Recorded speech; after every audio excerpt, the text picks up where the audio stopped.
Good afternoon, everybody, and welcome back to the Birds Blast with Kyle Quinn here on the It's a Wrap Sports Network with your boy, Matty B, and my counterpart, Kyle Quinn from 94 WIP. He's the producer of the Midday Show. Kyle! You sat on this program last week and said the Giant game was not going to be the style point game, but we saw Sunday, there was a lot of style to that 28-3 dominating win. Yeah, I guess if you want to call it the style points win, it's definitely a convincing win. A lot of sacks on Daniel Jones, a lot of great rushing yards from Saquon Barkley. There's still a little bit of a struggle to push the ball down the field in the beginning of the game. I'm sure there's going to be a lot of, bad still from this game that we're going to have to go over. But, ultimately, I remember telling you last week that the Eagles looked like they were taking a step in the right direction against the Browns. They definitely look like they took a big step in the right direction against the Giants. That was the most convincing win the Eagles had in a long time. And frankly, I didn't see it coming at all. I don't think anyone really saw it coming at all. Not because the Giants are such a feared opponent, but just because the Eagles sort of been playing down to their competition or, maybe playing to what we thought the Eagles just might actually be. Turns out that, there is a pretty good football team inside whatever we've seen for the past few weeks of the season. But, just overall, very impressive showing against the Giants on the road and a division game that you kind of had to have, and you could not come away with a loss there. Yeah, it was a pretty big game. It was a huge swing in the standings. It was all kinds of divisional standing implications, conference standing implications, head-to-head, all that. Kyle, there were a lot of positives in this game, and we're going to go into some positives because we're going to do the good, bad, and ugly breakdown.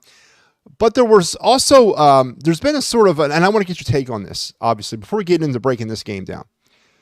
When the Eagles win, we've gone through a myriad of emotions. It's the sloppy, clunky, just they don't look like they're a Super Bowl contender, but they somehow find a way to win, whatever.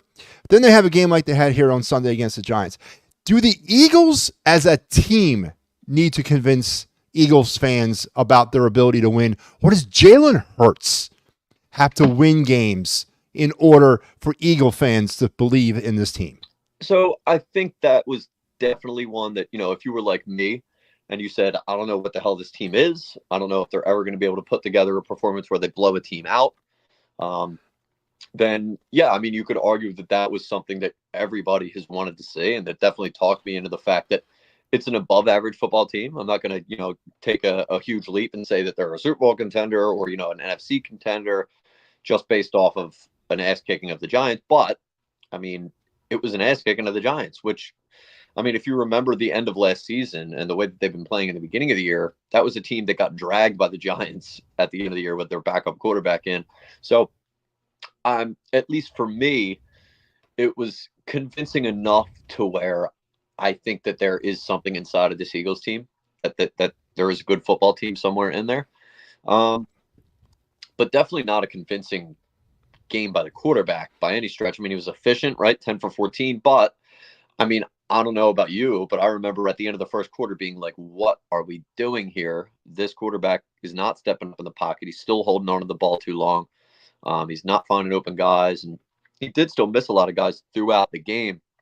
And the Eagles almost by default had to revert to a heavy rushing attack, which, I don't know why they didn't from the very beginning. You had to have known Saquon was going to be on a mission, regardless of what he said before the game, to take it to the Giants. But it wasn't that they ran the ball because, that's just what the game called for. They almost ran the ball because they had to, and they weren't really passing very well. So that one throw to A.J. Brown, excellent throw. Maybe one of the better throws we've seen Jalen Hurts make in a very long time. But overall, still left a lot to be desired. Now, 2 games in a row where the quarterback doesn't turn the ball over. That's a huge plus, step in the right direction. But I still don't look at this team as a team that can pass the ball to win a game. If they have to play in a shootout, I'm not very confident that the Eagles can go and win that type of game.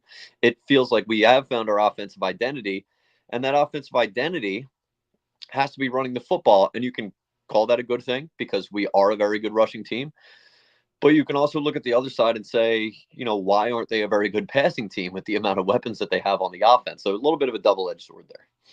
And I want to explore some of that. Why are they not that good of a passing team a little bit later in the show with you? Because I want to bring up a point you brought up last week, and I actually did a little research on it, and I was pretty astonished to find my results. But let's kind of like circle back a little bit.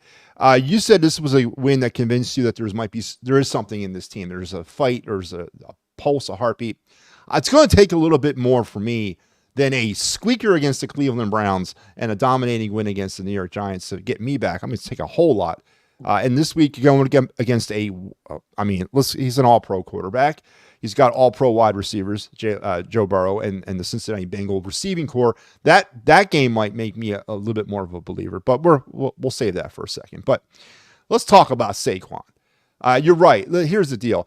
If the run is working, why are you going to pass? If you're getting 100 and what did he ended up with 187 total yards, Saquon, between his rushing and his passing or his receiving, outgained the entire Giant offensive attack by 68 yards. If that's working for you, why deviate away from it?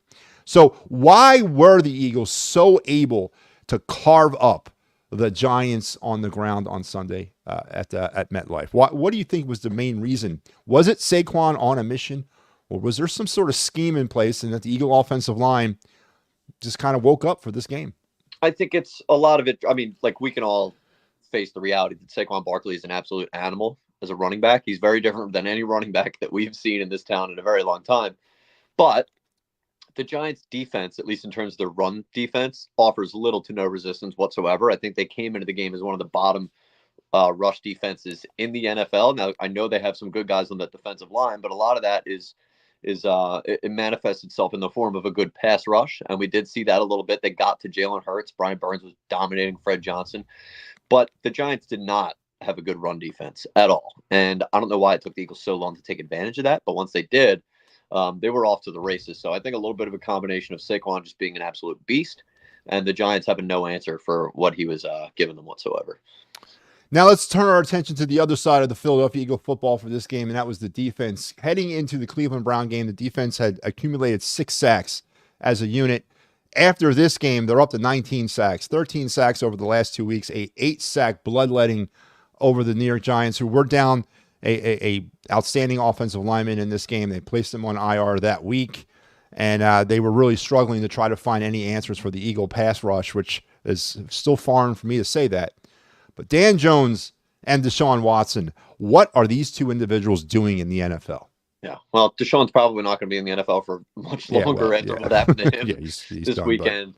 Daniel Jones ended up getting benched by the Giants. I mean, Dable didn't say that he was doing it because of blowout. He said he wanted to get a look at the backup, which is never a good sign as a starting quarterback. And I mean, God, if to take it even a step further, if you're the owner there who was talking in the offseason about losing sleep, if Saquon Barkley went to the Eagles, to have that happen to him in their building in a game while their quarterback, who they said, and I quote from Hard Knocks, we're not paying a quarterback $40 million to hand the ball off to a $12 million running back.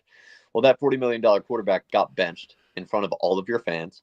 And that had to have just been a disgusting pill to swallow for the owner. But to answer your original question, Deshaun Watson, Daniel Jones, they're just sack magnets.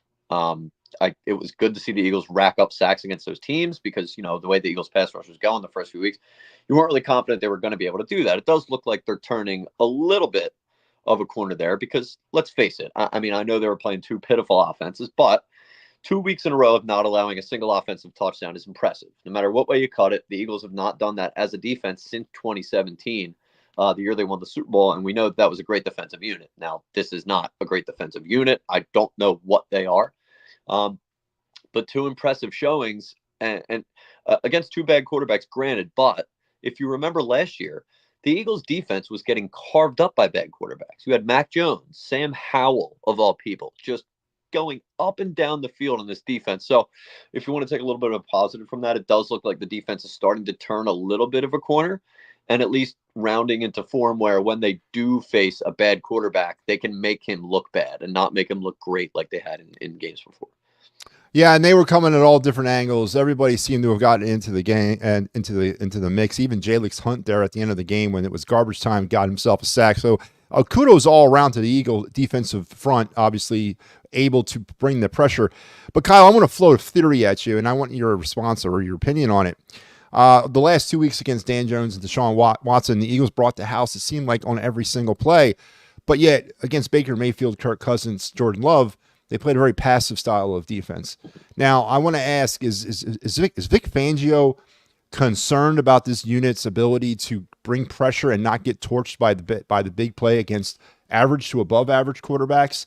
And if so, what does that say about their matchup at Joe Burrow this weekend? So I could be off on this, but my theory is that if you're keeping score, 2 weeks ago, which is the benchmark we're looking at, is also the time that they got Avonte Maddox off the field and put a guy who's actually pretty good in the secondary there. I think Vic Fangio is now more willing to send extra pressure when he has more trust on the back end, right? Because that's a reason that you don't send an extra guy. You want to keep him back there in coverage just so that you don't keep getting beat over the top constantly. Or maybe he just thought that, Deshaun Watson and Daniel Jones were not going to be able to handle it, which, in either case, he was right. I do think the fact that the secondary is playing as well as it has the last 2 weeks makes a big difference in how Vic Fangio deploys his linemen, but also the defensive line's been better at stopping the run. And I mean, if you want to like count small victories here, it does look like some of the guys are actually starting to put together some good pass rush reps. I mean, Mauro Jomo is one of the most underrated beasts of this defensive line. He's been great. Jalen Carter, he's consistently pretty damn good. But even Nolan Smith, it seems like he's working on a little bit of a pass rush arsenal for himself. And now they got Bryce Huff rushing from all fours. It feels like it might have taken a little bit. But I think Vic Fangio is now finally working this defense to the strengths of its players. So that's sort of where I think we saw the worm turn here. I see and I see the improvements on certain players, but again, I cannot work myself off of the fact that these two offenses, the last two they played, and granted, you're right, they didn't let up any touchdowns, and it's the NFL, for God's sakes, and there's a reason why these guys are the 1% of the 1%, regardless of what team they're on. Kyle, I'm just going to have to see more from better competition. And I'm not saying it's going to happen this weekend against the Bengals. The Bengals have been struggling all year to kind of figure out their own identity. But when you're dealing with Joe Burrow and T. Higgins and Jamar Chase, I mean, it's about as close as it gets to the Eagle wide receivers on a different team. Now, maybe they have the inside edge because they got to deal with AJ and Devontae in practices or whatever. I don't know. But there is a concern here that Vic Fangio will not bring pressure, that he will sit back and he will allow, hopefully, that revamped secondary, as you said, to kind of be that voice there. But when it gets down to it and it's a close game and Joe Burrow's got to take his team 70 yards for a field goal or a touchdown, I'm not going to be feeling too comfortable with that type of style. I agree, and I'm not sitting here declaring that the Eagles are all of a sudden a top 10 defense. I don't know if they're even really a middle of the pack defense. A lot of mixed bag from the Eagles defense so far this year. But like I said, last year they let the bad quarterbacks destroy them. Yeah.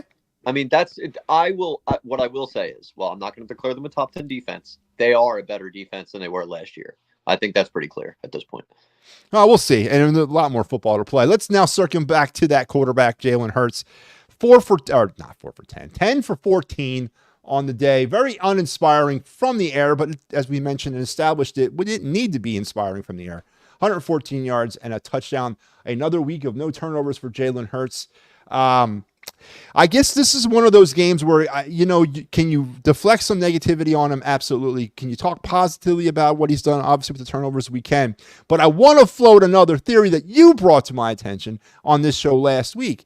Kyle Quinn, out of those 14 pass attempts that Jalen Hurts attempted, only 2 of them were to the middle of the field.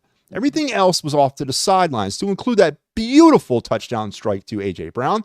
But once again, the Eagle offensive attack, devoid of any kind of middle of the field attack mode, it kind of strengthens that theory of it's not Kellen Moore's problem.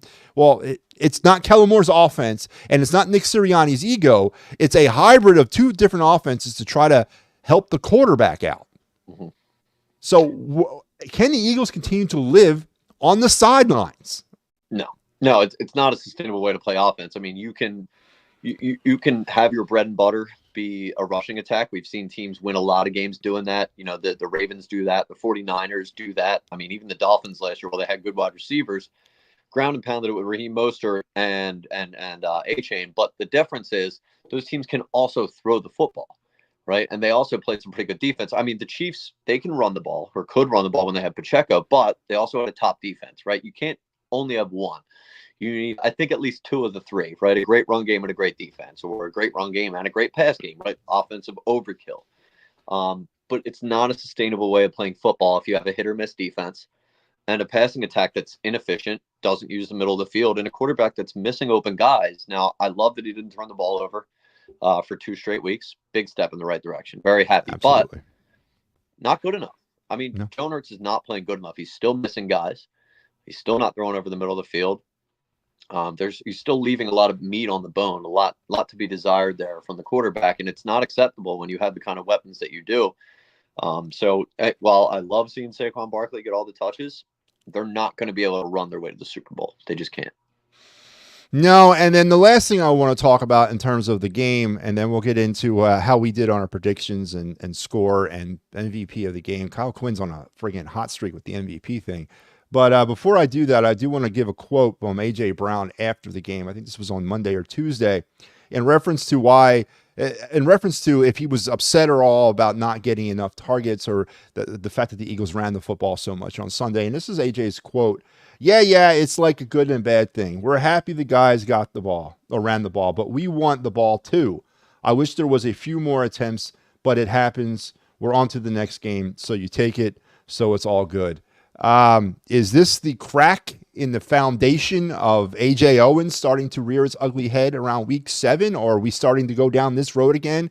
Or what do you take out of those comments from A.J. Brown?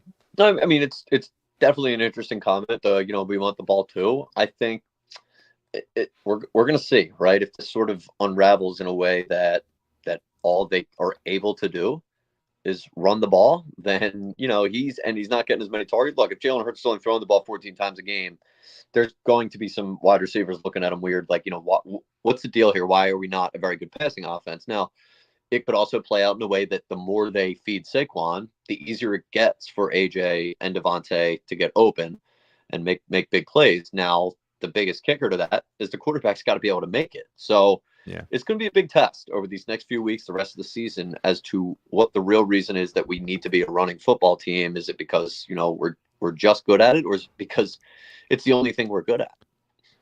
And then I think AJ pretty much doubled down later in the week by saying, I just want to change the game. And that's why I want the ball so much. So I guess maybe that's a way for him to try to soften that blow. I agree with what you're saying, but I also think this is the beginning of what we went through last year when things went really bad and then everybody went their own separate way. Yep. All right, let's talk about the Birds Blast stat pack for this game.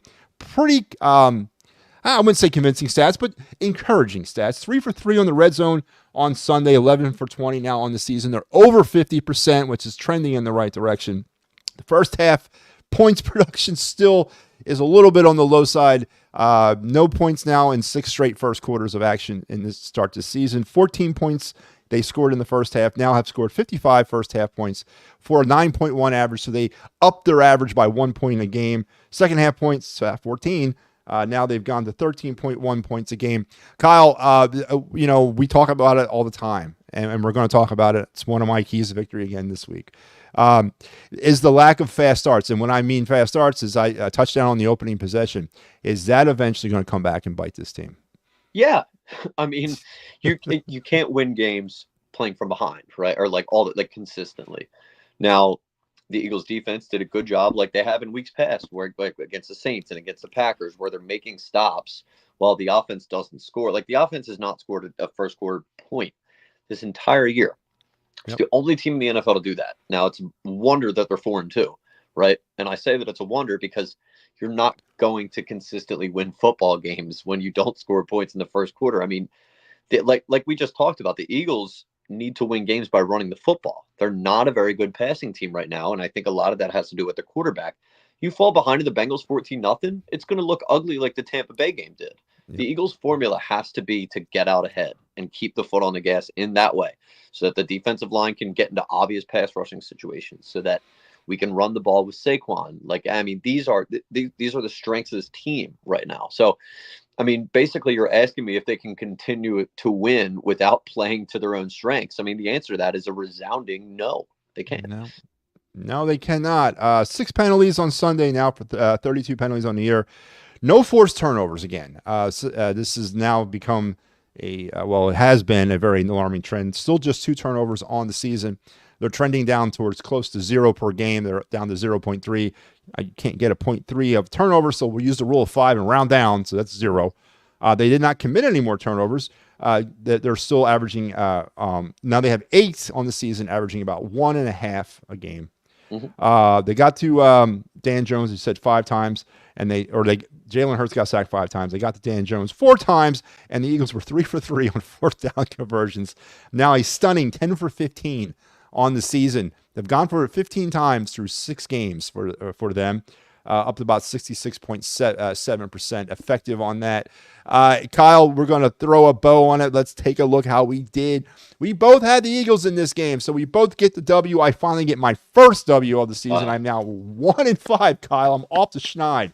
Well, thank you. And you, of course, are 3-3. My MVP of this game was Devontae Smith. When I want to actually ask you a question about him in a second. Obviously, he did not. I think he got targeted once in the game, and he had negative yards. But Devontae Smith was my prediction. I did not come nowhere near that. You, of course, went with Saquon. I don't think there's anybody on this planet will argue that Saquon Barkley, the reigning NFC Player of the Week, is definitely not deserving of those MVP honors. The third time you've selected the MVP of the game correctly. Kyle, did you have a secret sauce? Because I know you said at the top of the show, Saquon obviously was looking for the revenge game. Eagles fans were looking for the revenge game. The Eagles maybe were looking to help Saquon out with that revenge. The only people on this planet that seemed like they didn't know that Saquon was going to have a revenge game was the New York Giants. And obviously it all worked out, and Saquon, a man on the mission indeed. Mm-hmm. Yeah, no secret sauce, Matt. I mean, I feel like at least this week was just maybe one of the biggest layups of all time. Yeah. It's a very motivated Saquon Barkley, who is better than maybe any player that the Giants have on their entire roster. And whether the Giants knew that he was going to want revenge or not, there might not have been anything that they could do to stop it. So I will not pat myself on the back for making the Saquon pick this week. Now, before we move the page and talk about the Cincinnati Bengals, Devontae Smith, 1 reception for -2 yards, was targeted twice. And he's not had a very up to this point, it's been very quiet for Devontae, but all he does is puts his head down and goes to work. And he's starting to get lost a little bit in this offense. Is that a concern for you as well? Not necessarily that his production's down. His targets are down. Jalen seems to be looking for one wide receiver out there and not utilizing the others. What do the Eagles got to do to get Devontae Smith back in this? And would they be wise to do to get him back in the offense? Well, they need a better quarterback. I don't worry about Devontae Smith per se. I think the beauty of this offseason that set them up for this year is that they paid both AJ and Devontae. So there's no competition for, like a production that's going to get them paid.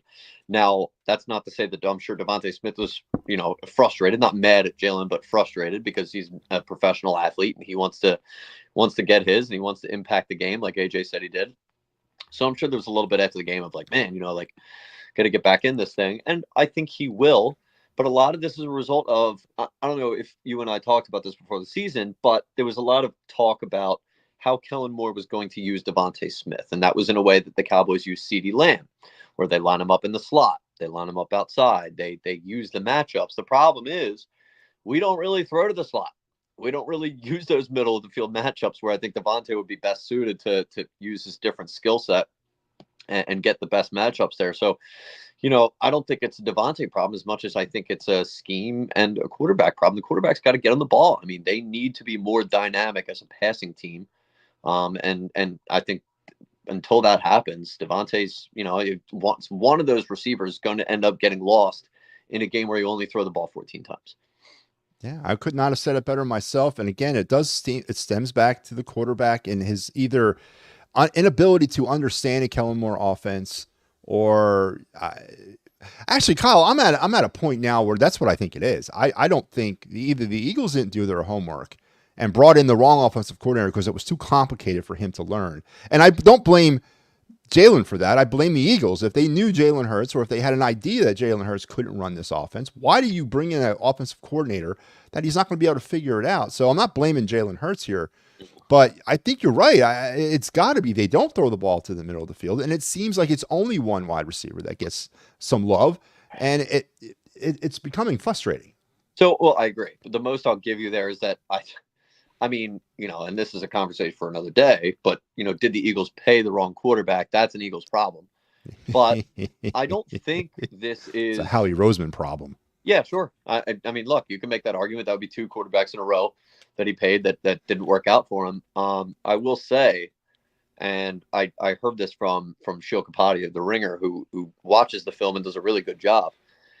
The new offense is not what Hurts is struggling with. Hurts is struggling with plays that they've run since the beginning of his time here as an Eagle across multiple offenses. And if you want to look around the league, I mean, Jaden Daniels, he's in a new offense. He's not struggling. Lamar Jackson's playing like the MVP in a new offense. I mean, it's almost like if you're a good quarterback, you're going to be able to adjust. I'm just tired of the offensive coordinator excuse. Yeah. When the quarterback's clearly not able to play up to it. And I mean, you can't fault the Eagles for wanting to get the best or, what they think is the best coordinator out there because, they need to get Jalen Hurts back to what he was, right? And you're not going to do that by hiring a bad coordinator. I think any coordinator that tries to implement a pro-style offense is going to struggle with a quarterback that's not capable of running a pro-style offense. So you can blame Jalen, you can blame the organization. I don't blame Kellen Moore. Yeah, I I've been saying this a lot this year. We've been really lockstep in a lot of our takes, more so than any other year that I remember us doing this. And it's actually not. It still scares me a little bit, Kyle, because I think the other shoe's going to drop here eventually, and it's going to be like a big prank or something. I don't know, but all right, Kyle, let's turn the page because we got the Bengals to come in here on Sunday. We're going there on Sunday in the newly established 1:00 time slot. Eagles were flexed out of the national spotlight. For the first time this past week. They actually got flexed twice in a week, but we'll talk about that in a minute. But 1:00 now, start time out there in Cincinnati. The weather for the game on Sunday is going to be a very seasonable late October afternoon. 62 degrees is the high, partly sunny. So that's it's about as football weather as it gets for me. The Eagles are reportedly, and again, I've missed the last 3 weeks on the uniforms because don't blame me, it's the Gridiron database. They're reporting that the Eagles are going in their midnight tops and their white bottoms. The Bengals are allegedly going with their all whites to include the white helmet. Yep. So they're going with the Bengal Tiger look this week. And so I like those. I like that uniform combination. I've really always liked it. So we'll talk about the injuries real quick. Becton's still having some issues with the Eagles dealing with his concussion. He did not participate in practice. Dallas Goedert is about on schedule now for not playing, and he's out with a hamstring problem. And Byron Young also not participating with a hamstring problem. Eli Ricks was a limited participant. I didn't know Eli Ricks was still on the team, but he was apparently a limited participant in practice. But good news for the Eagles, players that are dealing with injury but were full participants. Zach Bond, thankfully, getting back on the field. He was a full participant. Saquon and Brandon Graham and Darius and Josh Sweat were all rested for no apparent injury, just some rest. But they were full participants. And Anais Smith, as he's battling his way back from that ankle injury, was a full participant. For the Bengals, just 2 players that were limited, Orlando Brown, Geno Stone, and everybody else. Joe Burrow, who is dealing with a right wrist problem, was a full participant. Trey Hendrickson had a personal issue, but he was a full participant. And Chris Jenkins, the defensive tackle, full participant with a thumb injury. Both these teams kind of heading into the game. Somewhat, I would imagine that the Bengals are more of a healthier option than the Eagles are right now. The Eagles are still kind of dinged up. But Kyle Quinn, with the weather, the uniforms, the injury issues, what's going to happen on Sunday? So just a quick aside. Because now this news came in like right before we got on the air here. T. Higgins is now questionable for the Bengals. For ribs? I believe so. And now, I mean, a questionable designation all of a sudden on a Friday. That's not good. Usually not very good when it comes to if they're going to play Sunday. So that's a big one. If T. Higgins can't go, that significantly limits what the Bengals will be able to do on offense. Then the Orlando Brown one too. For the Eagles, the biggest injury by far of all of those is probably the one that's not on the injury report because he was on IR, is Jordan Mailata. It's going to be another week of Fred Johnson, Yep. who did not have a great week last week against a really good edge rusher, and Trey Hendrickson, who you mentioned, is another really good edge rusher who's going to be on Fred Johnson's side. So that's tough. I don't love this game for the Eagles in general. I think this was one that I looked at on the schedule beforehand and said, I'm probably penning that one in as an L. I'm not sure exactly where I went. I think I probably did pencil it in as an L, going on the road to Cincinnati, who, granted, I thought would be a better team by this point in the season, but I do think they're slowly starting to gain momentum and round into form a little bit. I know they're only 3-4, but I do believe they're a better team than 3-4. 3-4. And I think they have the better quarterback in this matchup. So a place that the Eagles have not played well. I don't think they've ever won in Cincinnati. Haven't beat Cincinnati since 2000. In fact, they've tied the Bengals twice since they've last beat the Bengals, which is just insane to think about. I don't really love this spot for the Eagles. It's just a tough one. I know they got a little bit of momentum. Looks like they're rounding into form, but the Bengals kind of are too. So I think this could end up being a close game. I don't know if I necessarily see an Eagles win in this one. As Kyle Quinn's breaking the news, T. Higgins is dealing with a quad injury. So that is why he was yeah, quad is a big deal for a wide receiver. Yeah, Kyle, I have the same sort of outlook about this game. But this game will tell me a lot about this. This game right here is going to tell me a lot about the Philadelphia Eagles. Cincinnati is not a world beater, but they are, I think when this all said and done with this year, they are going to be in the conversation in the AFC for a potential Super Bowl contention. And they've sort of got off to that bad start. Everyone points out that they lost to New England way back in week 1. And yes, they did. But I think they're rounding into form as well. 2 straight wins, as they are coming in with 2 straight wins too. So I think this could go either way, Kyle. I think it could be a close game or it's going to be a blowout by the Bengals. I don't see the Eagles blowing the Bengals out at all. No. So I think it's a close game or the Bengals just beat the doors off them too. So Kyle, your 3 keys to the Eagles victory. So the first one is, this is another game where, everyone in this city of Philadelphia can throw a parade and celebrate that you got to run the ball. I think the Eagles have like the second best running attack in the entire NFL, while the Bengals are pretty low in terms of their rush defense. Yeah, they're probably mid to high 20s, I would think, in stopping the run. 27th rushing defense. Yeah, so that's major strength versus weakness. And if you want to consider our own passing game one of our weaknesses, then this has got to be a game where you lean on Saquon yet again. And plus, you just don't want to give Joe Burrow so many possessions, right? He's a good quarterback, unlike the last 2 that we played, where you could almost get away with giving away possessions in the first quarter. But they need to shorten this game a little bit and make it so that, the Bengals aren't putting up 34 points, and we have to match that, because I don't see this Eagles team being able to win a shootout against Joe Burrow. And with that said, they got to give Fred Johnson some help this week on the left side. He struggled so badly against Brian Burns, and we know what this quarterback is when the pocket starts collapsing on him. Even when the pocket even looks like it might have a symptom of collapsing on him, he does not climb. He rolls out, or he just takes a bad sack and hangs onto the ball too long, or routes are way too long developing for Fred Johnson to be getting beat the way that he is. And as I mentioned, if we're giving the ball to Joe Burrow as often as we are, we're going to end up getting bit by that. And the last one, I mean, I'm going to beg for this until it finally happens. Force a freaking turnover, please. I mean, my goodness, I just can't for the life of me understand what's going on. It's beyond just a quirky thing at this point, because I always say turnovers are, they regress to the mean here and there. We don't force turnovers. There's something weird going on with why the Eagles can't force turnovers. Somebody has to start forcing turnovers. I don't know if we're going to be able to play a clean game for the 3rd week in a row.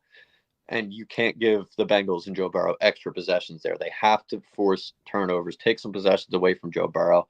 I think if they do all those 3 things, that they'll be able to squeak by and get a win. Yeah, I like your assessment on running the ball. This is definitely, I think, one of those games where, as you mentioned, the identity. Maybe Jeff Lurie doesn't like the fact that this team may be a running football team, but it's not really what Jeff Lurie likes or not. It's what this team is. So if you need to play to your strengths, as you said, until they can figure out what is going on with the passing attack and why they can't exploit certain parts of the field and why Jalen Hurts is struggling so much with that. Why not play to your strengths until the other team stops you at that. So it's nothing wrong with running the football. So I agree with that. And the turnover thing is actually one of my keys. So here are my keys to victory. Number 3, I'm going to say it till it happens. Fast start. And I want that fast start. And all I want, goddammit, is an opening drive touchdown. I don't want a 28-0 halftime lead. I want an opening drive touchdown. I want to see actual 15 scripted plays, not 15 feeler plays, as you indicated that might be what's happening with this football team right now. I want to see 15 solid plays that they've worked on over and over and over and over again in practice, and I want to see them execute them for a touchdown. My number 2 key to Eagle victory is if things are not working with the ground and everyone expects the Eagles to start passing, well, why don't you do a rope-a-dope and start throwing the ball to the middle of the field? Get Devontae Smith in that space in the middle. I was going to say also utilize Dallas Goedert, but he's not playing anymore. Dotson, Smith, they can all kind of come out of nowhere and be surprise additions to an offense if you throw them the football. So try to work their sides of the field, which is the middle. And then my number 1 key to Eagle victory is do not let Joe Burrow be Joe Burrow, and as you said, force turnovers. And that would be my 3 keys to Eagle victory. So I think the first one you said is the biggest key for me, at least in terms of like how I think the Eagles have a path to win this game. A fast start makes it so that we can force the issue with the run game. Yeah. And play from ahead. I don't want to play from behind. I don't want to have to win a shootout. The Eagles need to be in control of this game if they want to win it. So I totally agree. Absolutely. And with that said, Kyle, as you take your 3-3 picking games and your 2 straight MVPs and your 3 overall MVPs, what is the score? Who's winning? What's the score and who's your MVP? So unfortunately, I don't love this game for the Eagles, as I've said a few times. I do think it's probably a 1-possession game, but I think the Bengals might be a little bit too much for them this time. I actually have the Bengals winning 30-24, and I do believe Joe Burrow is going to end up the MVP of the game. I got the Bengals as well. I got Joe Burrow as my MVP, and I got 31-17. Wow. Last week we predicted the same exact score, 27-26. This week we're right next to each other. I went with AJ Brown or Devontae. You went with Barkley, but yeah, we're scary once again, lockstep. So yeah, that's again enforces my theory that something's wrong here. Something's not right. I'll give you a take here before we go to the next thing. What's that? A 30-24 loss, 1 possession, hard fought to the end, is acceptable to me. Really? A 31-17 loss, unacceptable. So you're telling me a 30-24 hard fought loss with what, a game winning touchdown to seal that at the end for the Bengals? Yeah, like if the Eagles look good, say they're scoring in the first quarter, Jalen Hurts not turning the ball over again. The defense is getting to Burrow at least a little bit right. Like they just sort of overwhelmed them, and the Bengals just end up being the better team that day. I can almost take that on the chin, as it's a game that I don't expect them to win, but they can't look awful. If they look awful, it's going to be a problem. Is a tie acceptable? Honestly, just because of like how hilarious it would be, I guess I'd be able to stomach it. Yeah, I mean, look, it's better than a loss. So what, they tied them in 2008 and they tied them in 21, right? Yeah. That's amazing. Yeah, it's amazing. Oh yeah. Yeah, I don't know. I don't know if a tie would be acceptable. I guess depending on how they get to the tie, it would be kind of how it went down. Yeah, just don't punt in overtime. No, don't do that. That's what happened in 21, wasn't it? I know. Yeah. Yeah, that's what happened in 21. I remember us talking about that game. All right. Great. All right, Kyle. Here's the time of the show where we talk question of the week, where I lock myself in a room and I come up with the best question to make your brain work, so I can hear what your take is. Tuesday, November 5th at 4 p.m. will be the NFL trade deadline. We've seen a boatload of high-profile players moved around so far, with the latest one, DeAndre Hopkins, going to the Kansas City Chiefs for a 3rd or 4th round pick. It was one becomes another if it's conditional and all that. 2-part question with this one. First thing is obviously when you look at the 3 positions of need for this team right now would be edge rusher, some offensive line assistance, and maybe a backup tight end. You can rank them as anywhere you want. And the second part is, out of those 3, what position do you think Howie would go for And part two, if the Eagles say lose this week and say they lose against Jacksonville, does Howie become a seller instead of a buyer? Oh, if they lose the next 2 games, then yeah, you have to start thinking about selling. So that one for sure, I would say. I mean, biggest need off the top is clearly an edge rusher still, right? It just impacts the game so much more. If you could end up getting a Garrett or a Max Crosby, something like that, that would be awesome.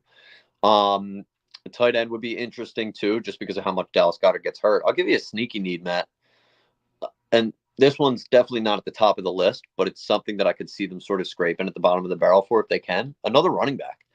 I mean, they're heading towards a season where they're about to give Saquon Barkley the ball like 7 million times. And if they really want to have any prayer of having him fresh and this team really running their way to winning some playoff games, they're going to need to stave him off a little bit. I'm not saying take him off the field for entire drives and stuff, but like, here's a name that if you bring in as a backup running back would be a very interesting one. What if they ended up getting Miles Sanders back from the Panthers? Yeah, I've heard that name floated.